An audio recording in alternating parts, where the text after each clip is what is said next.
আমারে চালাইতেছে আরেকজনে কিল্লেগা। আমার আত্মমর্যাদা কোথায়? আমার আত্মসম্মান কই? আমার গায়রত কোথায়?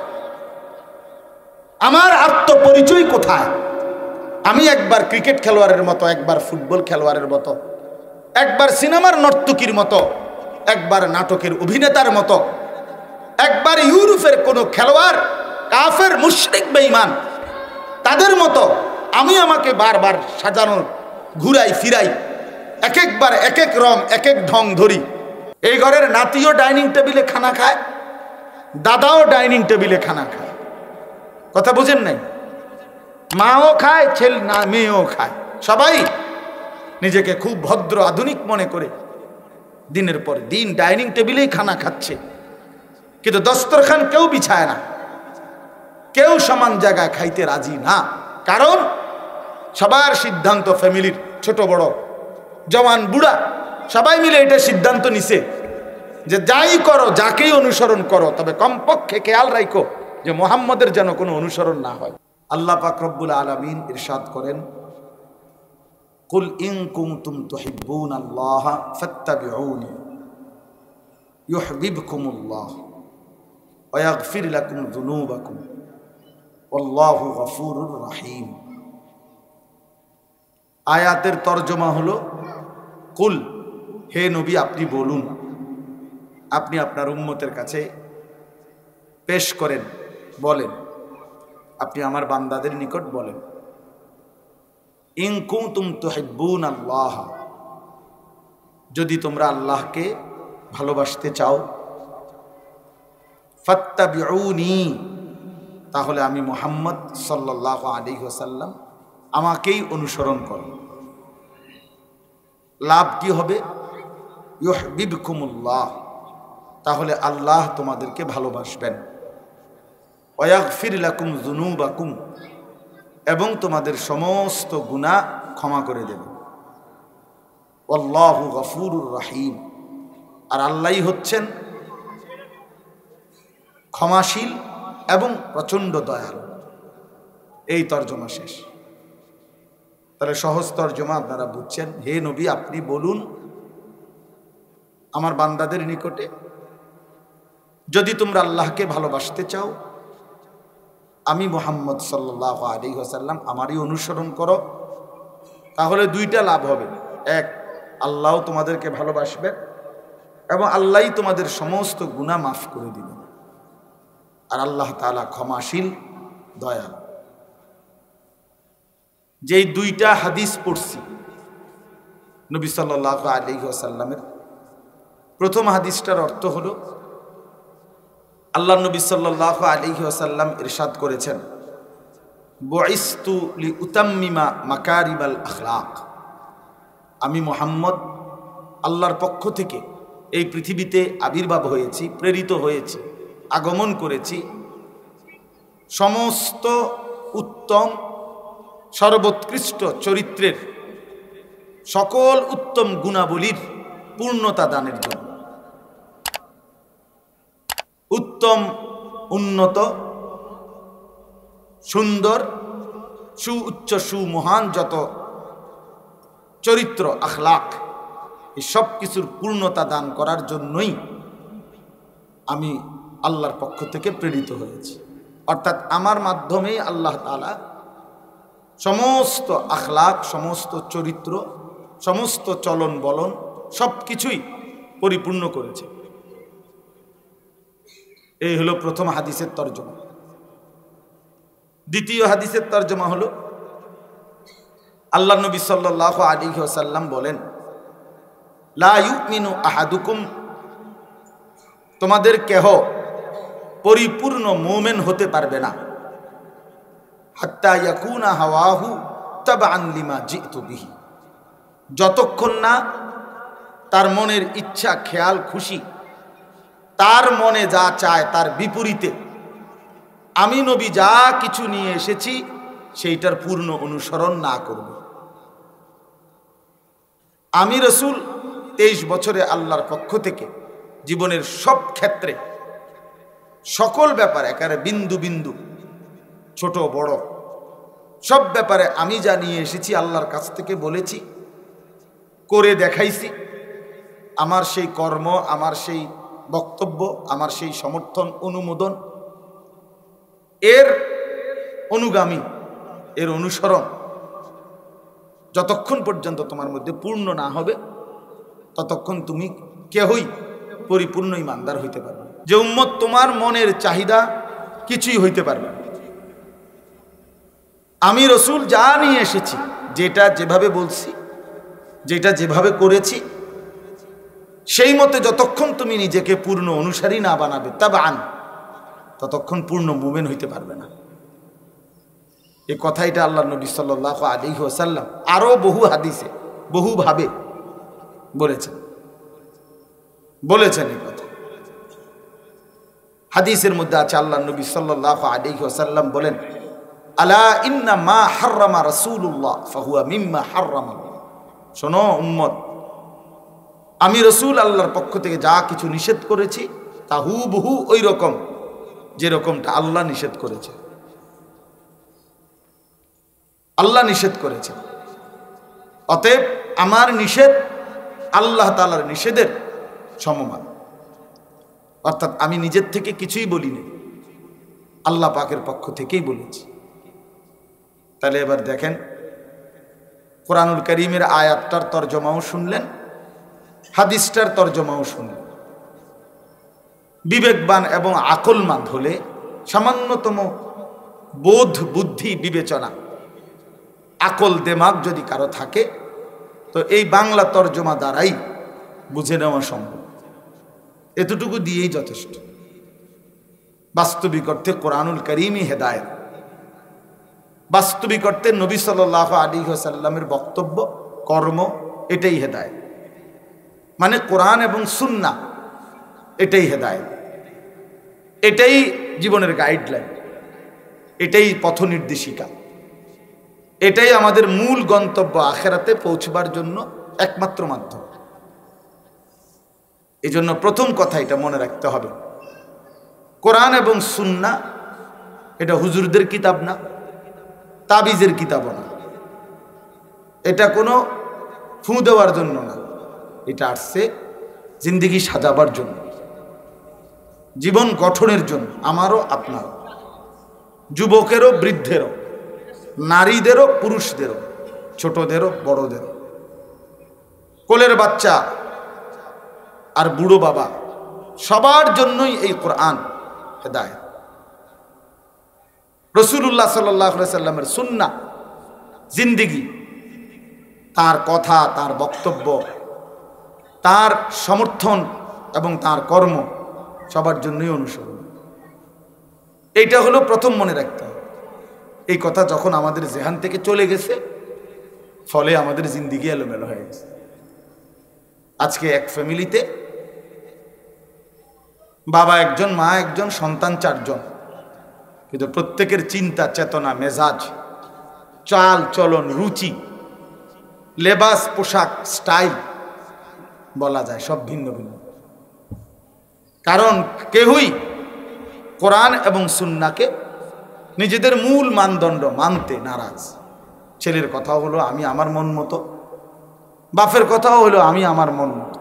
ছেলেকে বলে দিছে বাবা তুমি তোমার মতো করে সাজো, ছেলেও বুঝাই দিছে আব্বা আপনিও আপনার মন মতো চলো। এই জন্য এই যে সবাই সবার মতো, স্বামী স্বামীর মতোই চলে, স্ত্রী স্ত্রীর মতোই চলে, ছেলেটা ছেলেটার মতোই, মেয়েটা মেয়েটার মতোই, এই যে বিচ্ছিন্নতা আমাদের ঘর, অথচ পরিবার মানে তো বন্ধন, পরিবার মানে তো হওয়ার কথা ছিল একই সুতোয় গাঁথা, একই চিন্তা চেতনা মেজাজ ফিকির, একই ভাবনা লালন করে, এরকমটা তো হওয়ার কথা ছিল পরিবার। কিন্তু বাপের চুল দেখেন আর ছেলের চুল দেখেন, আকাশ পাতাল ব্যবধান। ছেলে জানে না তার বাবার অনুসরণ কিভাবে, সে বলতেও পারে না এটা, বাবা একবারও ভাবেও না যে আমার সন্তানটা এমন চলে কেন, আমি মুসলমান আমার ছেলেটাও মুসলমান, অথচ তার চেহারা সুরতে, লেবাসে, পোশাকে, গঠনে, চুলে, সবকিছুতেই ভিন্নতা, সবকিছুতেই ভিন্নতা। এটা বহুত বড় আফসোসের বিষয় বাপ, বহুত বড়। মায়ের বোরকার রং একরকম, জিয়ের বোরকার রং আরেক রকম। কেন এমন হয়ে গেল? কেন এমন হয়ে গেল?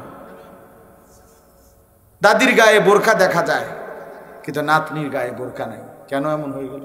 দাদি বা মেনে নিল কেন, আর নাতনি বা শিখল কি? বলেন।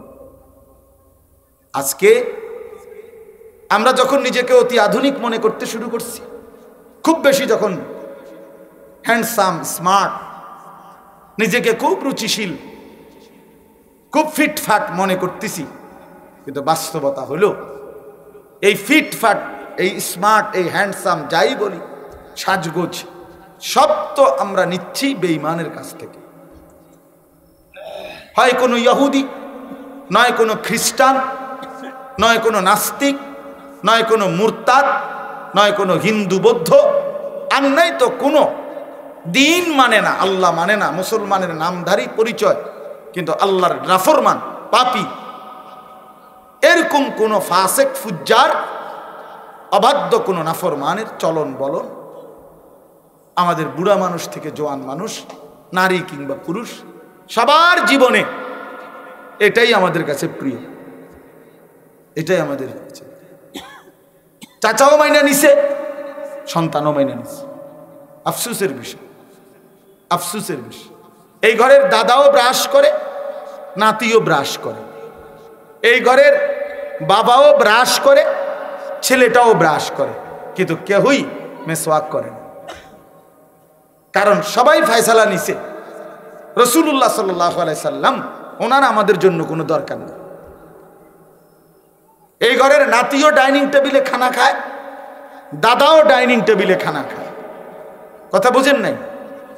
মাও খায়, ছেলে না মেয়েও খায়, সবাই নিজেকে খুব ভদ্র আধুনিক মনে করে দিনের পর দিন ডাইনিং টেবিলেই খানা খাচ্ছে, কিন্তু দস্তরখান কেউ বিছায় না, কেউ সমান জায়গায় খাইতে রাজি না।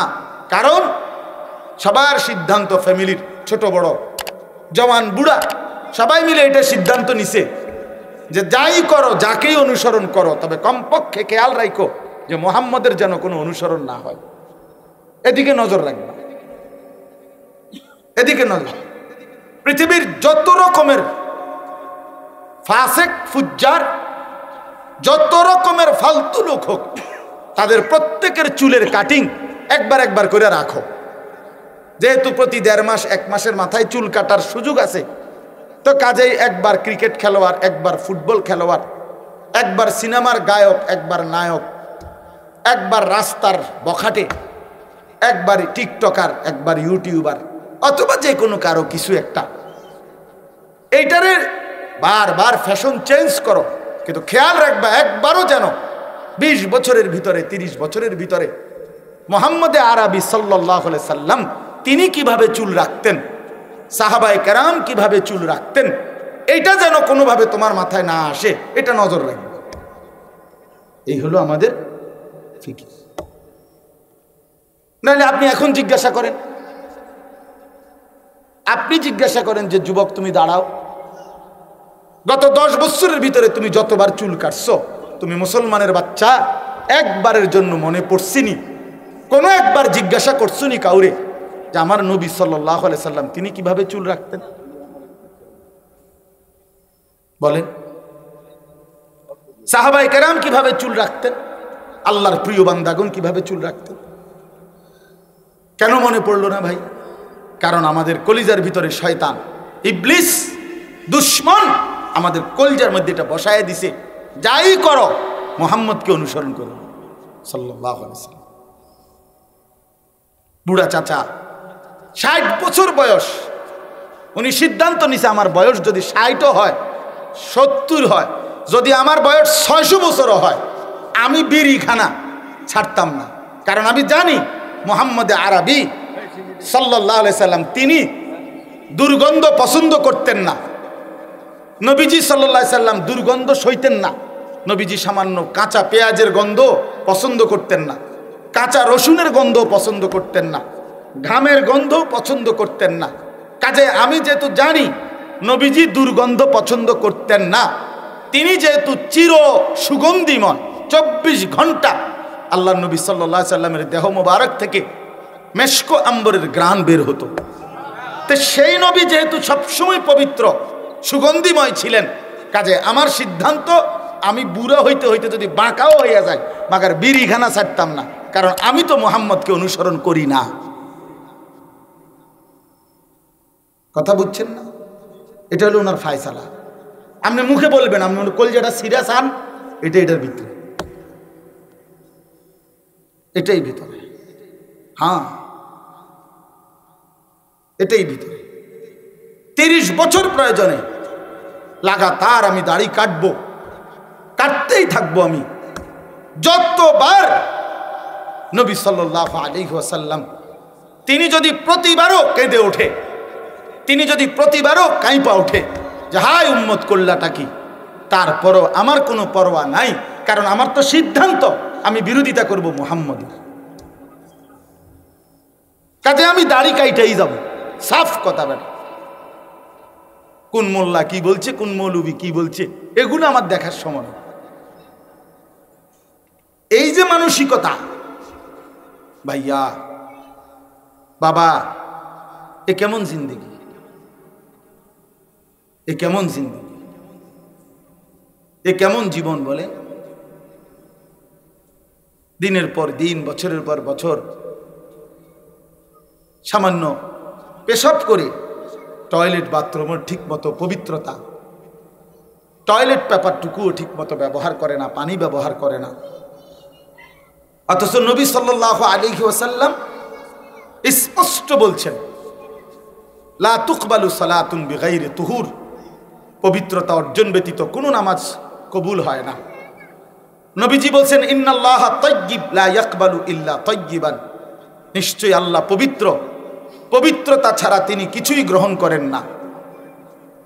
নবী সাল্লাল্লাহু আলাইহি ওয়াসাল্লাম বলছেন, আত-তুহুরু শাতরুল ঈমান, পবিত্রতা ঈমানের অংশ কিংবা অর্ধাংশ।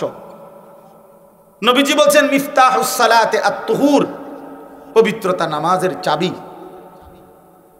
নবী সাল্লাল্লাহু আলাইহি ওয়াসাল্লাম এতভাবে বলছেন, কোরআনুল কারীমের মধ্যে আছে, কোরআনে আল্লাহ বলছেন, বান্দা তুমি যদি পেশাব করে, পায়খানা করে অথবা বীর্যপাত হওয়ার কারণে গোসলও ফরজ হয়, যদি তোমার পানি না মেলে, কোনোভাবে পানির ব্যবস্থা হচ্ছে না, প্রয়োজনে মাটি দিয়ে তায়াম্মুম করো, ফাতায়াম্মামু সাঈদান তাইয়্যিবা, মাটি দিয়ে তায়াম্মুম করো। যদি বলি আল্লাহ মাটি দিয়ে সামান্য একটু মুখ মুছলে মাটি আর হাত মুছলেই সারবো পবিত্রতা, একেবারে এত তাড়াহুড়ার কি আছে, পানি মিলুক পরে চিন্তা করুন।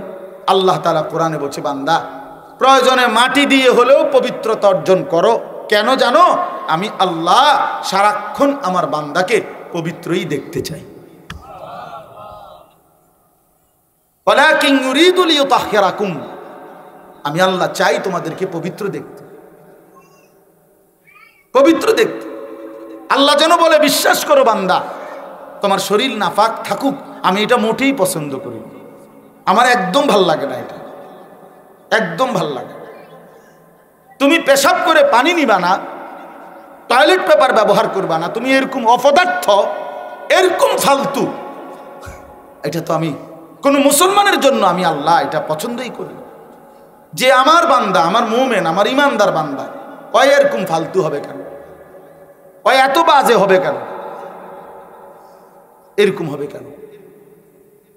আজ আমাদের সন্তানদের নিজেরা ফ্যাশন মানে কি, সারাক্ষণ চুল এটারে মাথার মধ্যে এটারে কোনো রকম একটা কাটিং বানায়, এটারে শুধু ঘুরায়, মানে এর চাইতে বড় ছাগলামি আমি অনেক চিন্তা করে দেখছি, মানে এর চাইতে বড় প্রতিবন্ধিতা আর কিছু হইতে পারে না, যে নিজেই বড় রাইখা নিজেই এটারে বিকট বিদঘুটে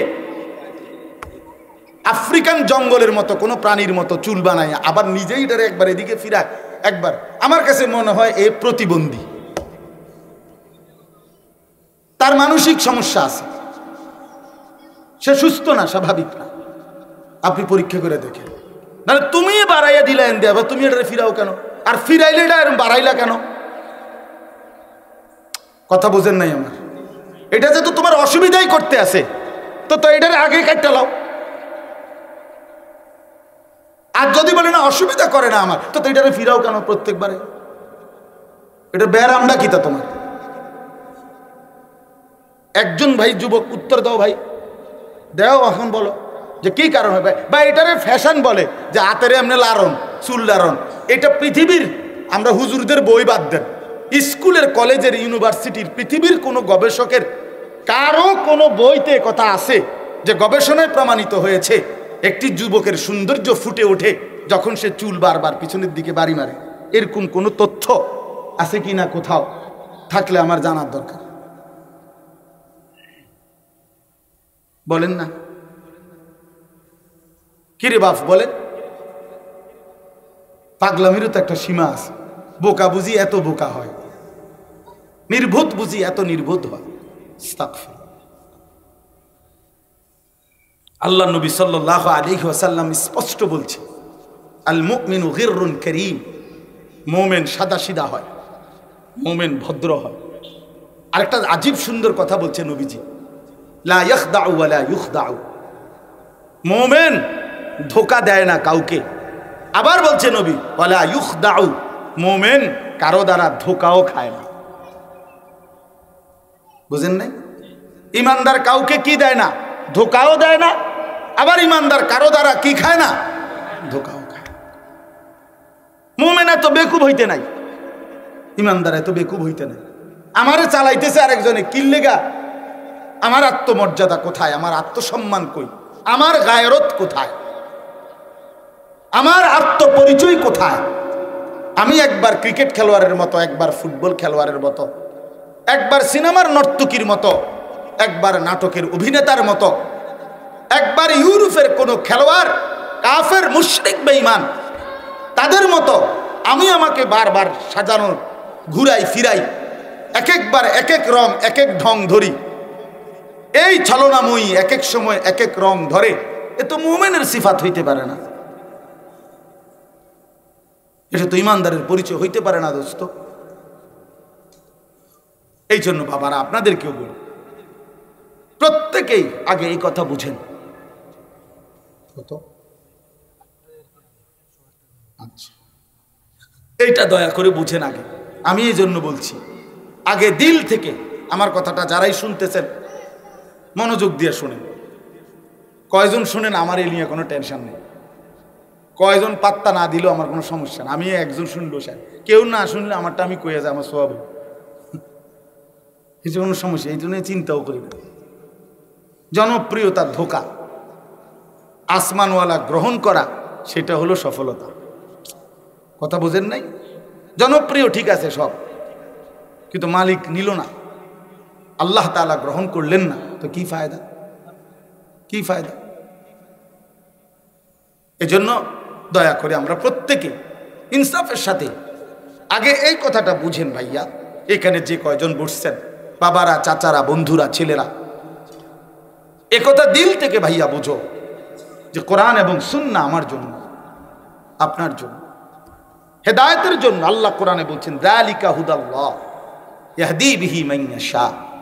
আল্লাহ নিজে বলছে, শোনো বান্দা, এই কোরআনই হচ্ছে আমি আল্লাহর পক্ষ থেকে হেদায়েত। ইয়াহদি বিহি, খোদার কসম আল্লাহ বলছে, আমি কেবল এই কোরআন দ্বারাই যাকে ইচ্ছে করি হেদায়েত দিয়ে থাকি, হেদায়েত দিয়ে থাকি।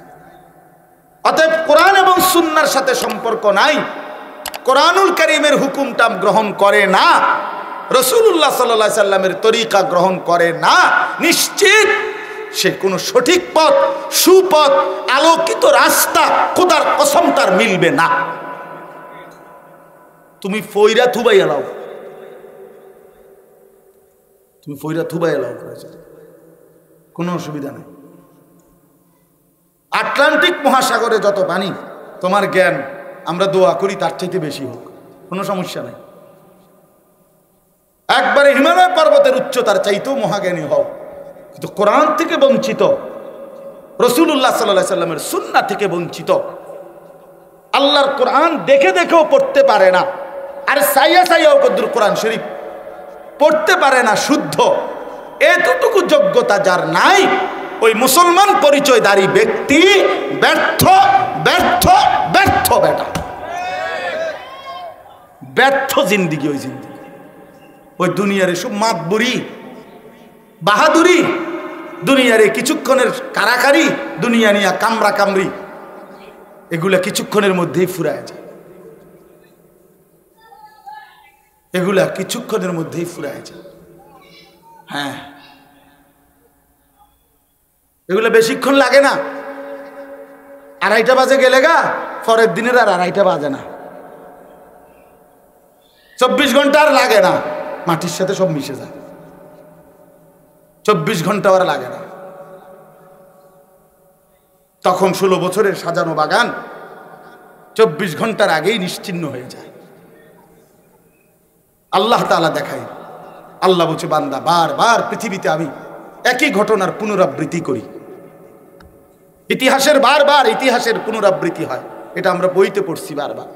ইতিহাস বারবার ফিরে আসে, বারবার বারবার আল্লাহ তাআলা বারবার ইতিহাসকে ফিরায়, মানুষকে বারবার শেখাইতে চায়। কোরআনুল কারীমের মধ্যে আছে, আল্লাহ তাআলা নবী সাল্লাল্লাহু আলাইহি সাল্লামকে বলছেন, শুনেন, নবীজিকে আল্লাহ বলছে ফাকসুসিল কাসাস, হে নবী আপনি পূর্ববর্তী জাতির ঘটনা বলি আপনি আমার বান্দাদের কাছে বর্ণনা করুন। কেন? লাআল্লাহুম ইয়াতাফাক্কারুন, যেন তারা ফিকির করতে পারে, ভাবতে পারে। হ্যাঁ, আল্লাহ বলছে যে বন্ধু কেন আমি নূহ নবীর জাতি অবাধ্যতার ঘটনা, তাদেরকে তুফানে ধ্বংস করার ঘটনা কেন শুনাইলাম, আপনি বলেন, তারা ফিকির করবে। আমি হুদ আলাইহিস সালামের ঘটনা, লূত আলাইহিস সালামের ঘটনা, সালেহ আলাইহিস সালামের ঘটনা, শুআইব আলাইহিস সালামের ঘটনা, মূসা আলাইহিস সালামের ঘটনা, ফেরাউনের ঘটনা, নমরুদের ঘটনা, কারুনের ঘটনা, আল্লাহ তাআলা এগুলো কোরআনে কেন বললেন? বারবার আল্লাহ বলছেন পরবর্তী বান্দারা যেন ফিকির করে। ফিকির কি করে বাপ? ফিকির করে, যেন ভাবে, যেন ভাবে। কোরআনুল কারীম আল্লাহ বলছে, কারুনকে আল্লাহ বলছিল আওয়ালাম ইয়ালাম আন্নাল্লাহ কাদ আহলাকা মিন ক্বাবলিহি মিনাল কুরুনি মান হুয়া আশাদ্দু মিনহু কুওয়াতান ওয়া আকসারু জামআ।